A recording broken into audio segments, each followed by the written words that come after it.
नमस्कार, मैं हूं आपके साथ शिखा चौहान। पहलगाम हमले के बाद भारत पाकिस्तान के बीच संघर्ष बढ़ता जा रहा है।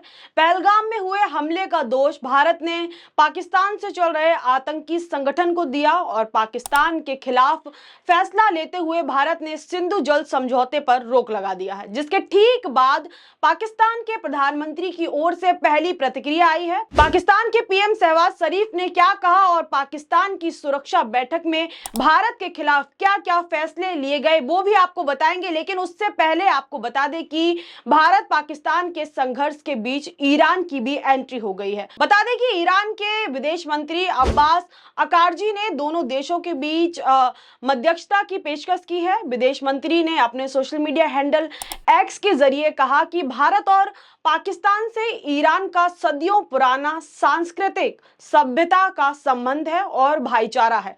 हम इन्हें सर्वोच्च प्राथमिकता देते हैं। इस कठिन समय में तेहरान, नई दिल्ली और इस्लामाबाद के बीच अच्छे संबंध की मध्यस्थता करने के लिए तैयार है। वह फारसी कवि शादी की सिखाई गई भावना के अनुरूप है। उन्होंने कविता के माध्यम से उनकी इस भावना का भी जिक्र किया है। तो वहीं दूसरी ओर भारत ने आतंकवाद के खिलाफ नो टॉलरेंस की नीति अपनाते हुए पहलगाम हमले में शामिल कश्मीर के स्थानीय आतंकी आदिल हुसैन ठोकर के जो अनंतनाग इलाके में स्थित जो उसका घर था, सुरक्षा बलों ने उसको बम से उड़ा दिया है। जी हाँ, उस घर को जो ध्वस्त कर दिया गया है। वहीं दूसरे स्थानीय आतंकी की अगर हम बात करें तो आसिफ शेख के भी जो है तराल में स्थित घर को जम्मू कश्मीर प्रशासन ने बुलडोजर से गिरा दिया है। देखिए, जैसे आज पूरी दुनिया भारत के साथ खड़ी है, तो वहीं भारत भी दुनिया को आतंकवाद के खिलाफ जीरो टॉलरेंस के तहत अपनी कार्रवाई दिखा रहा है। अब आपको बताते हैं कि पाकिस्तान के प्रधानमंत्री की ओर से इस पूरे मामले पर पहली प्रतिक्रिया क्या दी गई। तो देखिए, शहबाज शरीफ हैं, उन्होंने कहा कि पाकिस्तान किसी भी निष्पक्ष और पारदर्शी जांच में शामिल होने के लिए तैयार है और खुद को इस हमले से अलग बताते हुए कहा कि भारत निरंतर आरोप लगाकर पाकिस्तान को बदनाम करने की कोशिश कर रहा है, साजिश कर रहा है। क्योंकि देखिए, भारत के पास तो अब कोई काम ही नहीं बचा है पाकिस्तान पर आरोप लगाने के अलावा। ऐसा सोचना जो है पाकिस्तान के जो पीएम है उनका है। आगे उन्होंने ये भी कहा कि पाकिस्तान शांति चाहता है, लेकिन उसे उसकी कमजोरी ना समझा जाए।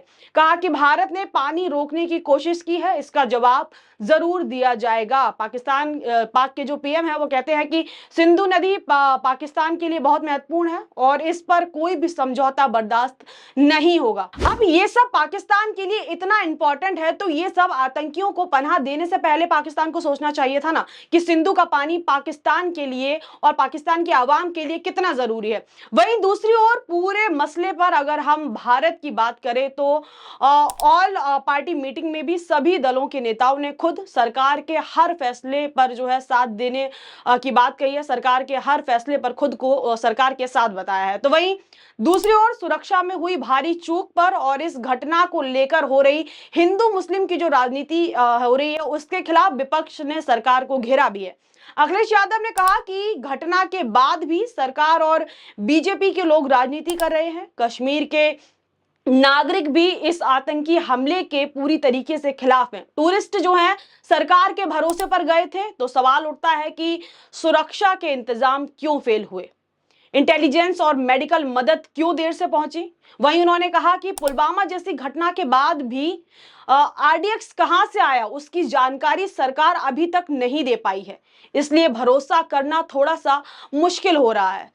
सब कुछ साफ नहीं बताया जा रहा है। ये अखिलेश यादव के शब्द हैं। उन्होंने मीडिया से बातचीत के दौरान सरकार को लेकर और पहलगाम में जो चूक हुई उसको लेकर ये बड़ा बयान दिया। देश भर में हर समुदाय के अंदर पहलगाम को लेकर आक्रोश, लोगों के अंदर का जो गुस्सा है सोशल मीडिया के जरिए, अपनी कविताओं के जरिए, गीत के जरिए, कहीं ना कहीं रील्स जो कुछ सेकंड की वीडियो क्लिप होती है उनके जरिए हर सोशल मीडिया प्लेटफॉर्म पर देखने को मिल रहा है। हर भारतीय के मन में इस वक्त सिर्फ एक ही चीज चल रही है। हर भारतीय इस समय बस यही चाहता है कि जल्द से जल्द जो पहलगाम में हुए इस हमले का बदला लिया जाए, आतंकियों को जल्द से जल्द उनके किए की सजा दी जाए। और इसी के चलते पहलगाम हमले को लेकर लोक गायक नेहा सिंह राठौड़ ने भी सरकार पर तीखा हमला किया है। आप भी देखिए जरा नेहा सिंह का वो क्लिप स्क्रीन पर चल रही वीडियो में। कंधार विमान अपहरण कांड 1999 भाजपा सरकार, कारगिल युद्ध 1999 भाजपा सरकार, संसद पर आतंकी हमला 2001 भाजपा सरकार, अक्षरधाम मंदिर पर आतंकी हमला 2002 भाजपा सरकार, अमरनाथ यात्रियों पर आतंकी हमला 2002 और 2017 दोनों बार भाजपा सरकार, गोधरा कांड 2002 भाजपा सरकार, पठानकोट आतंकी हमला 2016 भाजपा सरकार, उरी आतंकी हमला 2016 भाजपा सरकार, पुलवामा आतंकी हमला 2019 भाजपा सरकार, पहलगाम आतंकी हमला 2025 भाजपा सरकार। देश में अब तक के सारे बड़े आतंकी हमले भाजपा की सरकार में हुए हैं और भाजपा की सरकार आते ही देश और देशवासी सभी खतरे में आ जाते हैं। बिहार चुनाव करीब है और देश में जैसे ही चुनाव करीब आते हैं कहीं ना कहीं आतंकी हमला हो ही जाता है और युद्ध के बादल घिर जाते हैं। पहलगाम हमले के बाद से ही सरकारी कवियों ने पाकिस्तान के खिलाफ मोर्चा खोल दिया है और वीर रस की कविताएं पढ़ना शुरू कर चुके हैं। अब इन्हें पाकिस्तानियों के कटे हुए सिर चाहिए। ठीक है, तो कौन जाएगा पाकिस्तानियों के सिर काटने? ये कवि जाएंगे या भाजपा के नेता जाएंगे या अंधभक्तों के भगवान खुद पाकिस्तान जाएंगे सिर काटने? दरअसल इनमें से कोई नहीं जाएगा। अगर युद्ध हुआ तो देश के गरीब किसानों के बेटे जो फौज में सिपाही बनकर भर्ती हुए हैं वो आगे भेजे जाएंगे। वो गरीब किसान जिनका बैंक का कर्ज अभी तक सिर पर लदा हुआ है, जिनका ट्रैक्टर जब्त करने के लिए बैंक वाले रोज द्वार पर चक्कर लगाते हैं, उनके जवान बेटों को ये भाजपाई कवि युद्ध में भेजने की मांग कर रहे हैं। ये है इन धूर्त कवियों का कवि हृदय और नीयत। और नेताओं का क्या है? चुनाव जीतने के लिए युद्ध की घोषणा करनी पड़ी तो ये वो भी कर देंगे। इनके अपने बेटे तो फौज में है नहीं, इनके अपने बेटे तो विधायक, सांसद और बीसीसीआई का सचिव बनने के लिए हैं, लेकिन लड़ाइयों में झोंकने और गोली खाने के लिए तो किसानों के बच्चे हैं, ताकि देश में राष्ट्रवाद का बयार चले और इन्हें वोट मिले। संसाधन देश के खर्च होंगे, बेटे किसानों के मारे जाएंगे। ये है युद्ध की असलियत और इसीलिए इन नेताओं और उनके चापलूसों को युद्ध की जल्दी है। जब भी चुनाव करीब होते हैं और सरकारों की हालत खराब होती है तो पड़ोसी देशों से युद्ध और तकरार को चुनाव जीतने के लिए हुकुम के इक्के की तरह उपयोग किया जाता है।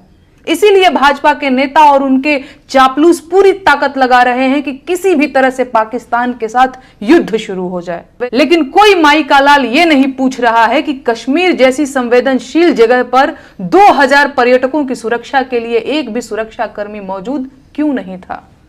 हमला आतंकियों ने किया है तो आतंकियों को चुन चुन कर मारिए, लेकिन आतंकियों को मारने की बजाय पाकिस्तान से युद्ध ठान लेना देश के हजारों सैनिकों की जान जोखिम में डालना है। जिस क्रूर आतंकी हमले को वजह बताकर पाकिस्तान से युद्ध करने की बात की जा रही है, उस आतंकी हमले में किसी भाजपा के मंत्री ने अपनी चूक क्यों नहीं मानी? देश के गृह मंत्री ने अपना इस्तीफा क्यों नहीं लिखा? और प्रधानमंत्री को हमले के तुरंत बाद आतंकियों को धमकाने के लिए बिहार में रैली करने की क्या जरूरत पड़ गई? ये सवाल मीडिया कभी नहीं पूछेगा और सरकार इन्हीं सवालों से मुंह छुपा रही है।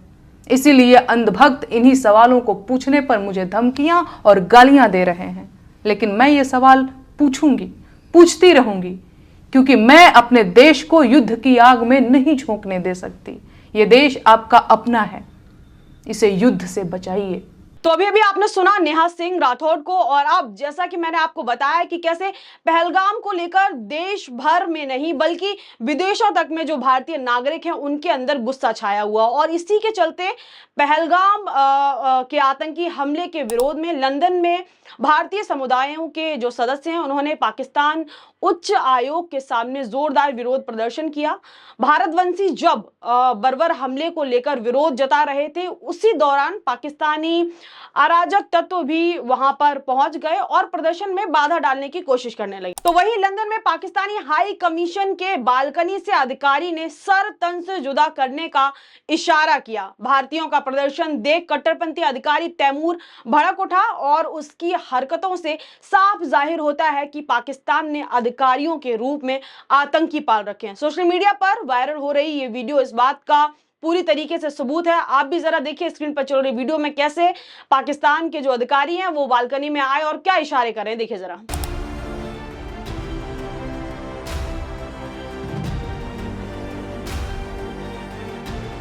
तो ये तो आपने देखा सोशल मीडिया पर वायरल हो रहे पाकिस्तान के अधिकारी की वीडियो। अब फटाफट से इस पूरे मुद्दे पर, पहलगाम में हुए हमले को लेकर और सरकार के द्वारा लिए गए कदम, जो हाल ही में कदम उठाए गए, उनको लेकर क्या कुछ नई अपडेट्स और क्या कुछ हेडलाइन सोशल मीडिया पर और न्यूज जो साइट है उन पर चल रही है, एक बार फटाफट से उन पर भी नजर डाल लेते हैं। तो देखिए इस मुद्दे पर बड़ी अपडेट जी न्यूज के हवाले से, 48 घंटों में हो सकता है बहुत बड़ा ऑपरेशन, भारत ले सकता है तगड़ा एक्शन, सेना पूरी तरीके से तैयार। सूत्रों के हवाले से जो है अभी जानकारी जी न्यूज के ऑफिशियल हैंडल से दी गई है, देखिए।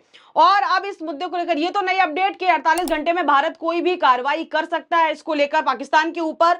वही इस मुद्दे को लेकर हेडलाइन देखिए एक बार। एलओसी पर देर रात पाकिस्तान की तरफ से गोलीबारी, भारतीय सेना ने दिया मुंहतोड़ जवाब। दूसरा देखिए, जम्मू कश्मीर में 6 आतंकवादियों के घर ब्लास्ट से गिराए गए, सरकार बोली आर्मी मूवमेंट की कवरेज ना करे पाकिस्तान। आगे देखिए एक और हेडलाइन, पाकिस्तान भी जवाब देगा, शांत नहीं बैठेगा, पहलगाम अटैक पर शरद पवार ने केंद्र सरकार को घेरा। तो ये तो थी इस मुद्दे से जुड़ी हुई तमाम अपडेट और तमाम जो है हेडलाइंस। इस खबर में इतना ही, पर आपकी क्या प्रतिक्रिया है, आपकी क्या राय है इस पूरे मुद्दे पर, हमें कमेंट सेक्शन में बताना बिल्कुल भी ना भूले। तब तक के लिए मुझे इजाजत, बहुत बहुत धन्यवाद।